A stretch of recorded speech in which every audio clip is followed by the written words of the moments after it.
Becca's pursuing her PhD at the University of Victoria under Dr. Dante Keneal. For her research, she integrates her love of igneous petrology, field geology, and geochemistry by studying exhumed arc sections to better understand the magmatic processes that occur at depth.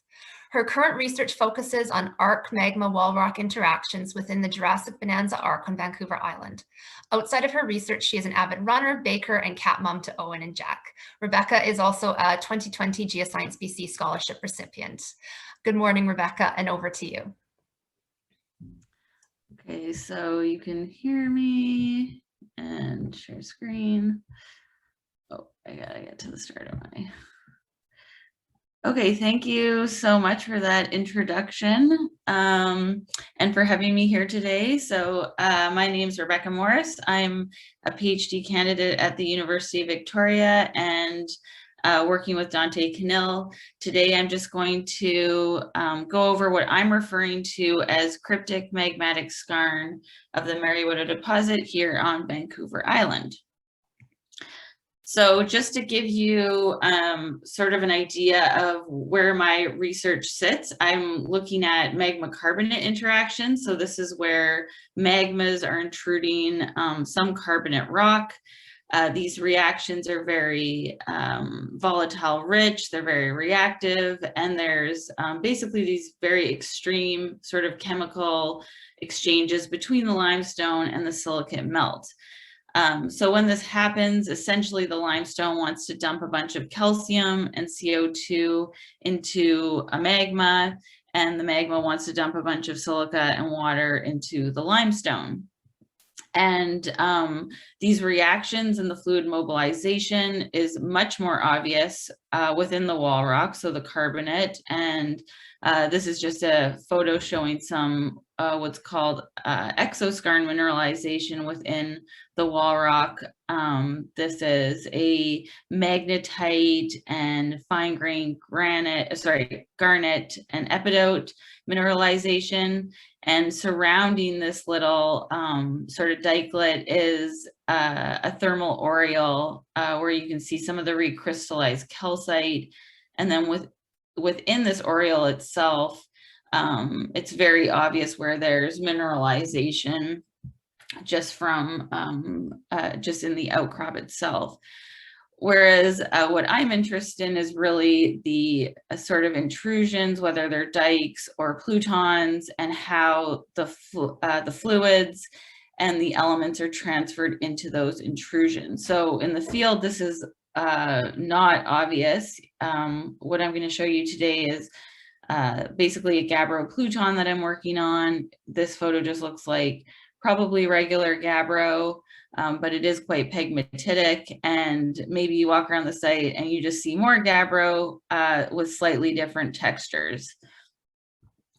So just to sort of make sure that everyone's on the same definitions with exoskarn, endoskarn, and what's magmatic skarn even. If you looked at the Geoscience BC report, I sort of throw around these terms. Exoskarn is the decarbonized and silicified wall rock. The endoskarn is really that thin, sort of calcified and fully desilicified igneous wall rock, igneous rock within the intrusion. And when I'm talking about magmatic skarn, it's essentially this less obvious sort of contaminated melt.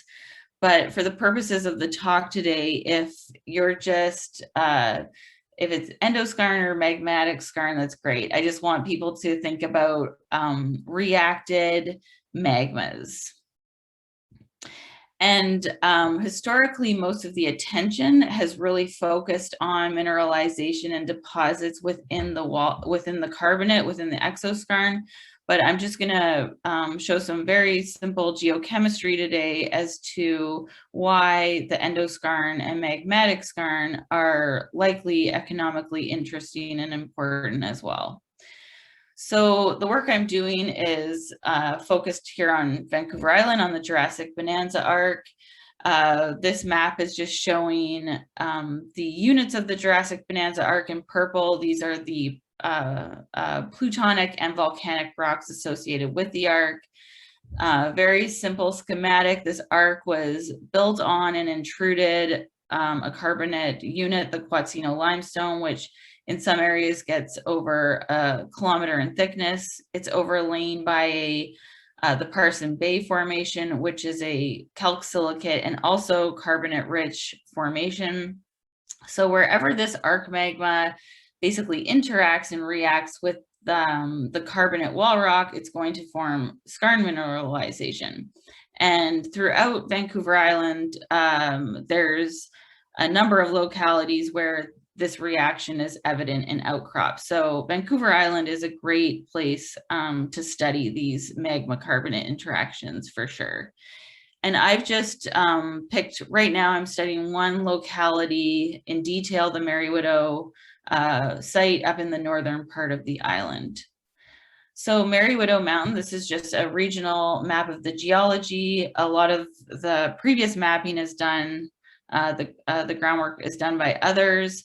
I've really looked at this is the pluton here in gray. So I've really studied the margin of this pluton in detail, and as well as some of the smaller scale intrusions down in the lower stratigraphy.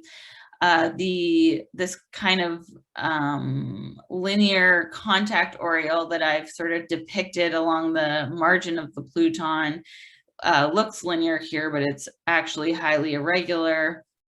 And I'm just going to show you sort of a cross section of A to A prime here of how I depict these units at depth.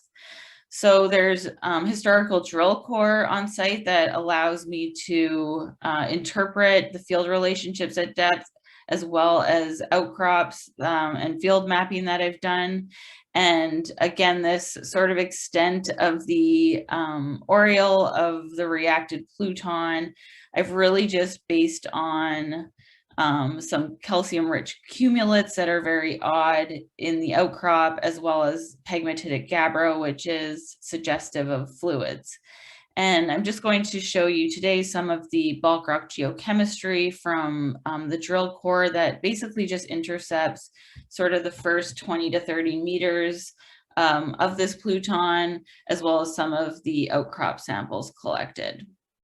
So this is just a bivariate oxide element Harker diagram.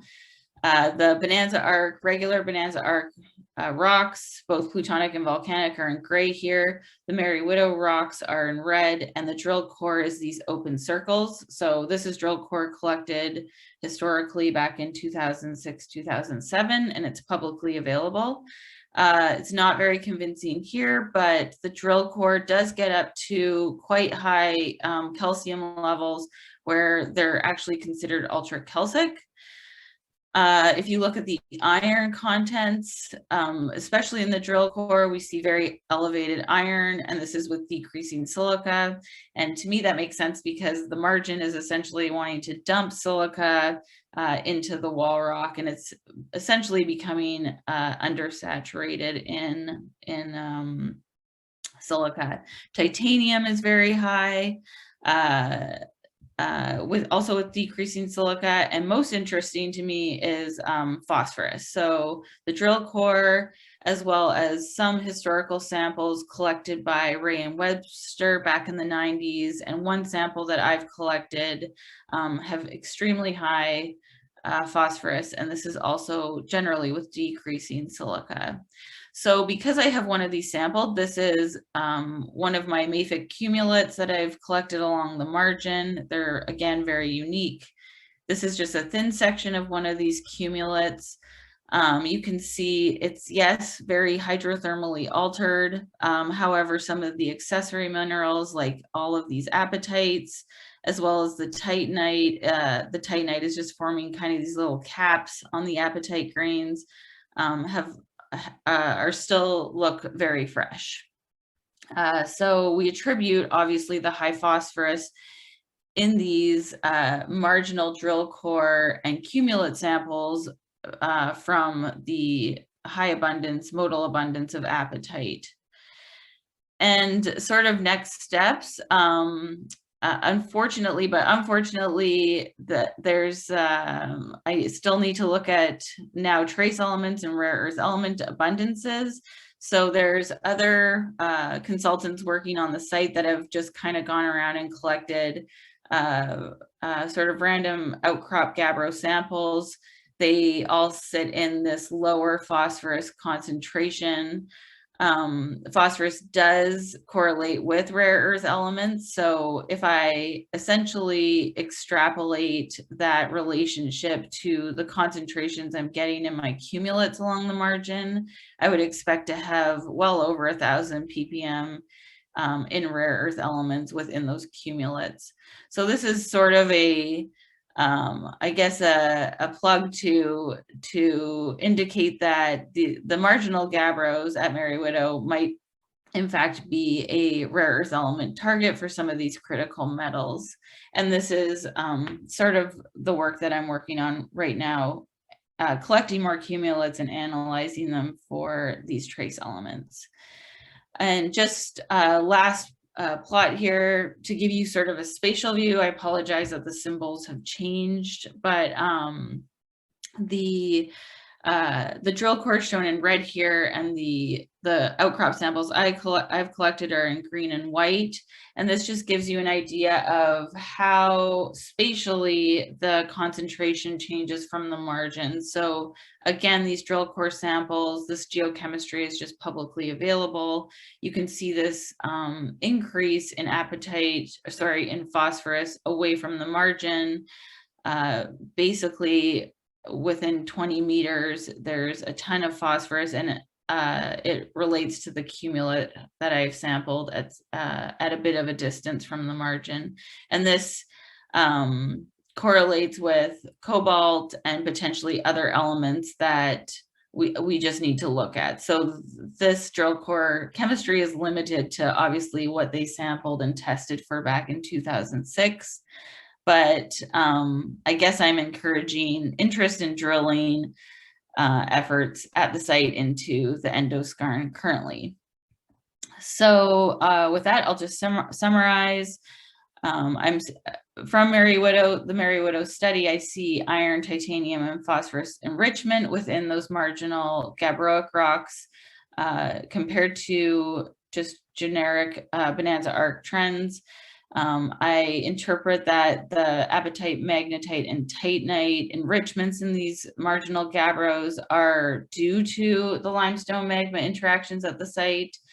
And of course, I'm assuming the high phosphorus is from the high modal apatite I see in those rocks, and just that the Mary Widow pluton and other plutons that are interacting and reacting with the Quatsino limestone may be an interesting target for critical metals.